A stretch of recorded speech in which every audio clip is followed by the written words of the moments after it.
안녕하세요. 공병호 TV의 공병호입니다. 저는 주로 이제 여러 가지 일을 하지만 그 가운데서도 가장 중요한 일 가운데 하나가 콘텐츠를 계속해서 생산해내는 것이니까 콘텐츠는 주로 책에 많이 담게 됩니다. 올해 1월 초순에 제가 쓴 두 번째의 평전, 한 820쪽 정도 되는 그런 대작입니다.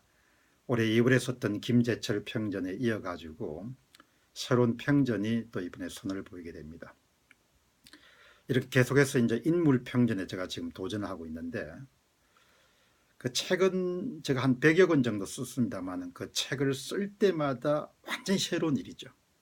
그렇기 때문에 항상 최고도의 몸 컨디션을 유지하지 않으면 책을 써 나가기가 힘듭니다.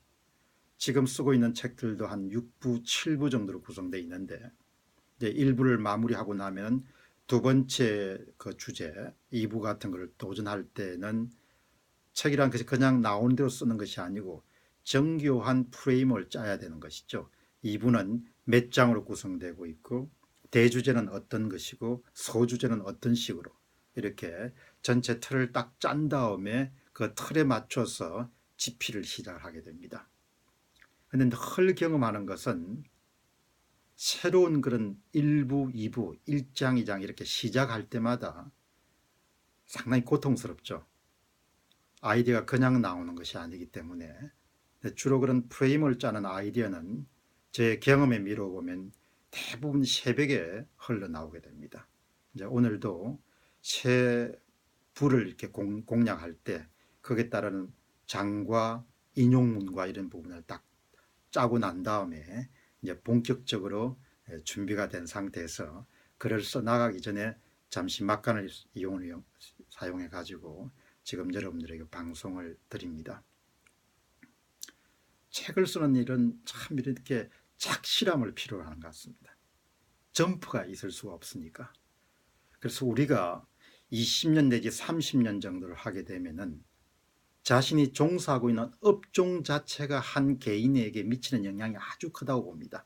그 업종의 성격에 따라서 사람의 성향이라든지 기질이라든지 성품이라든지 특성 같은 거가 변화가 되는 것 같아요. 공직에 종사하면 공직에 맞는 성품으로 바뀌게 되고, 예를 들면 철강업에 종사하면 철강업에 맞는 그런 성품으로 바뀌게 되고, 저처럼 저작물을 주로 만드는 사람들은 저작물에 맞추어서 성품이나 기질이나 이런 부분들이 바뀌는 그런 부분을 제 자신이 체험하기도 하고 깨우치기도 합니다.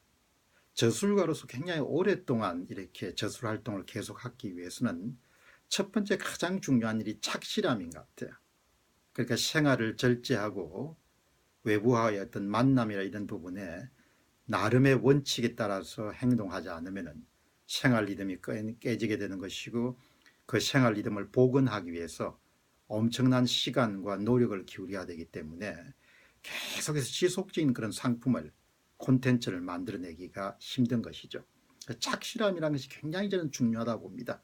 그 착실함의 이면에는 절제라는 부분이 꼭 필요하겠죠. 그리고 중간에 하다 보면 이제 뭐 슬럼프란 용어는 쓸 수는 없지만 어떻든 글이 잘 안 나오는 경우가 생기게 되죠. 그럼에도 불구하고 그런 과정들을 넘어서 마치 장애물을 이렇게 넘고 넘어서 전진하는 것처럼 우직하게 나아가는, 우직하게 정진하는 그런 특성이나 성품도 대단히 저는 중요하다고 그렇게 봅니다.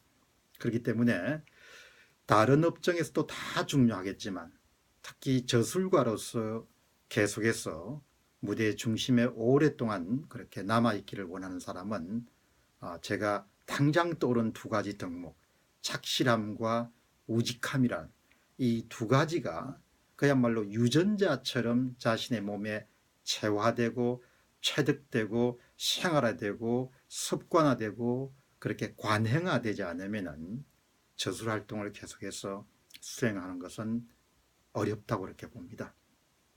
다른 분야도 저는 마찬가지라고 봅니다. 착실하고 우직함, 착실함과 우직함의 두 가지가 조합이 될 때 처음에는 빛을 보지 못하더라도 10년이 가고 20년이 가고 30년이 가면서 저 양반이 언제 저렇게 성장했을까, 이런 주변 사람들의 탄성을 이렇게 내뱉을 정도로 그렇게 성장하는 데 성공할 수 있지 않겠냐는 생각을 하게 됩니다. 저는 저술 활동을 상당히 이렇게 좋아하고, 그 좋아한다는 것이 즐거움도 있지만 그 이면에는 고통이 함께하는 것이죠.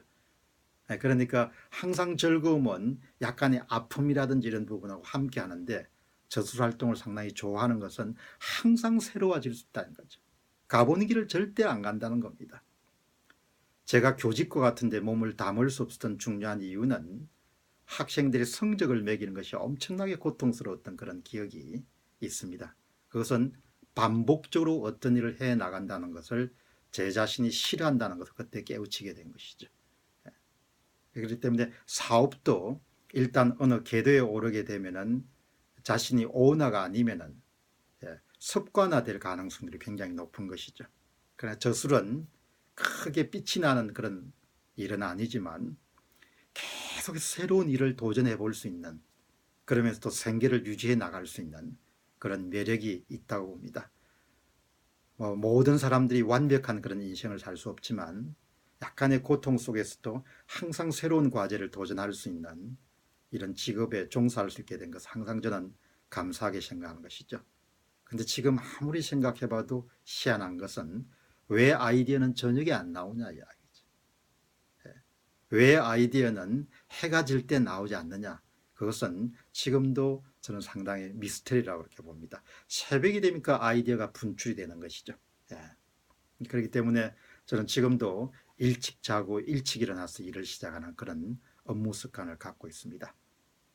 여러분과 제가 하고 있는 일은 다르겠지만 정말 50대 중후반 60대를 향해서 나아가면서 착실해진다는 것하고 그 다음에 우직하게 계속해서 전진한다는 것, 그 두 가지의 덕목을 자신의 것으로 만들 수 있으면 세상에 우리가 헤쳐나가지 못할 그런 장애라든지 장벽이 있겠느냐, 그런 생각을 새벽에 해보게 됩니다.